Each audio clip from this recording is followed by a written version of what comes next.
तर सातारकर, मी आज अशा ठिकाणी गेलो होतो जिथं महाराष्ट्रातील सगळ्यात मोठी यात्रा भरते, म्हणजे आपल्या बावधनला. साताऱ्यापासून 40 किलोमीटर अंतरावर असणार आहे हे ठिकाण, जे की आपण इकडचं तिकडचं रस्ते पालतं करून पोहोचलो आपण बावधनला. थोडाच अंतरावर पोहोचलो की आपल्याला ही असली गर्दी पाहायला भेटली. 1.5 तास झाला आम्ही रस्त्याचा अडकून बसलो. कसं तरी गाडी केली पार्किंग आणि आम्ही आलो चालू. या असल्या कावळ्या उन्हात ताण तर जास्तच लागली होती. त्यात पहिल्यांदा आम्ही पाण्याची बॉटल घेतली आणि त्यात आम्ही रस्त्यात चालायला लागलो. आपण जिकडे बघल तिकडे बैलच दिसत होती. गर्दी तर एवढी झाली होती की आपल्याला बगाडच दिसत नव्हतं. त्यात अजून थोडं चालायला लागलो. डायरेक्ट पोहोचलो आम्ही काशीनाथांच्या बगाड्यापाशी. सातारा जिल्ह्यात वाई म्हटलं की बगाड्यासाठी फेमस आहे. त्यात तर सगळ्यात पहिल्यांदा आम्ही पोहोचलो देवासाठी देणगी द्यायला. देणगी देऊन झालं की आम्ही पोहोचलो बगाड्याच्या दिशेनं. गर्दी एवढी होती की पायाची पावलंच उचलत नव्हती. सगळ्यात पहिल्यांदा आपण राजूबाईंच्या बैलाचं घेतलं दर्शन. त्यात देवाच्या दर्शनासाठी घोडा पण होता. तासलो खतरनाक दिसत होतं, काय बोलायलाच नको. तरी पण आपण सगळ्यांच्या पुढे पोहोचलो. त्यात दुसरा पार्ट बघायचा असेल तर आपल्या भावाला नक्की फॉलो करा. जाता जाता आपण एक व्हिडिओ बनवली होती, नक्की व्हिडिओ बघून जावा.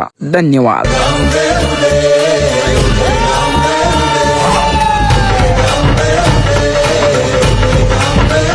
होऊ दे सर्व दिशी मंगळ, चढवितो रात्रंगील संबळ.